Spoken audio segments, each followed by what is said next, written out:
काम हुआ था, उसके पहले का मैं सारा भूल भी जाऊं कि पृथ्वीराज चौहान से 1857 तक क्या क्या बीता। 1857 की हमारी क्रांति विफल हुई थी, जिसको अंग्रेजों ने गदर कहा था। क्यों हुई थी उसकी विवेचना नहीं करते, परंतु आपको किताबें पढ़नी चाहिए। परंतु 1857 के बाद अंग्रेजों ने सीधा ईस्ट इंडिया कंपनी के बजाय शासन अपने हाथ में लिया और 1860-61 के बाद जितने कानून अंग्रेजों ने हमारे ऊपर राज करने के लिए बनाए, उन कानूनों से आज भी हमारे आज के अंग्रेज उनसे भी ज़्यादा लुटेरे किसी भी पॉलिटिकल पार्टी के हों, इस देश को 66 साल में लूटा है। हमारी हालत खराब हो गई है। $1 और $1 कभी 1947 में जो बराबर होता था, आज वो ₹62 और ₹1 की रेशो है। ये आज हमारी आर्थिक रूप से नैतिक पतन इतना हो गया कि इस देश में कितनी बिंदियां लगे, कितने करोड़ अरब रुपए किसी व्यक्ति को चाहिए।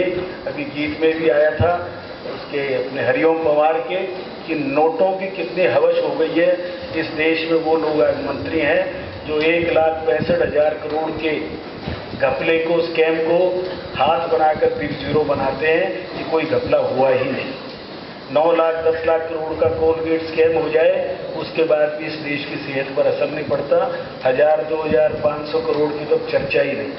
जिस देश में 80s में 67 करोड़ के घपले पर पूरा देश जाग गया था और एक अच्छे प्रधानमंत्री को केवल अपने ससुराल के कुछ लोगों के कारण प्रधानमंत्री पद छोड़ना पड़ा था। केवल बोफोर्स गेट का जो स्कैम था, स्कैंडल था, 67 करोड़ मात्र का था। और आज हम देखें तो रोजाना की एवरेज इससे ज़्यादा है।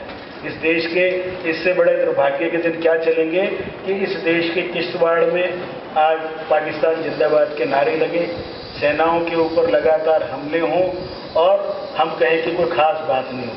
चाइना 20 किलोमीटर अंदर आ जाए, वापस चला जाए तो हमारे ऊपर कोई सेहत पे असर नहीं पड़ता। देश की सीमाएं खतरे पर, देश के अंदर 200 जिलों के अंदर नक्सलवाद, मार्क्सवाद बढ़ गया। जब सरकार उनकी चलती है, सरकार की सरकार नहीं चलती। इन परिस्थितियों को ठीक करने के लिए कौन आएगा?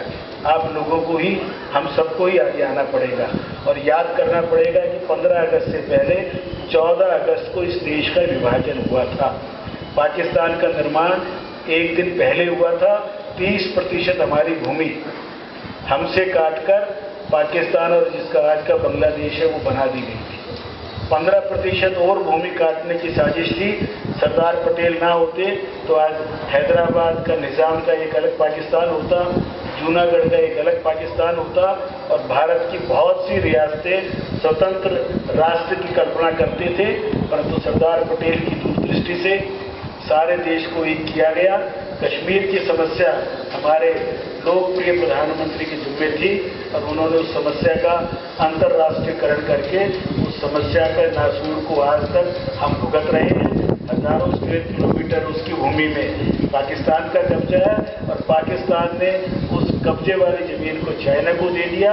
आज चाइना हमारे बहुत नजदीक हमें घेरने की पूरी साजिश है और घेरने में इतना कामयाब हो गया है कि जिस दिन वो चाहे 4 घंटे के अंदर इस देश की सारी कम्युनिकेशन व्यवस्था ठप हो सकती है। उसके ठप होने से सारी बिजली वितरण ठप हो सकती है। सारी कम्युनिकेशन और बिजली ठप हो जाए तो सारे एयरपोर्ट, सारे हमारे रेलवे, सब कुछ स्टैंड स्टिल हो सकता है।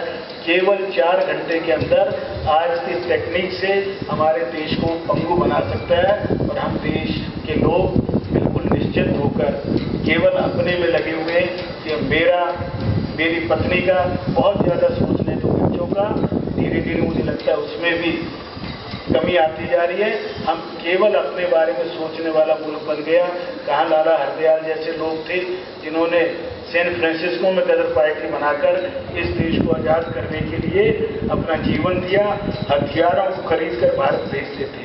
वीर सावरकर थे जिनको 2 जन्म का कारावास दिया था, तो हंस के उन्होंने कहा था, अंग्रेजों आप पुनर्जन्म को नहीं मानते, परंतु 2 जन्म का कारावास दिया है तो एक बात तो आपने मान ली कि दूसरा जन्म होता है। वो हर बात को हंसी में, जीवन को भी हंसी में त्यागते थे और आज हम जीवन के लिए कितने अपने आप को लाचार हो गए।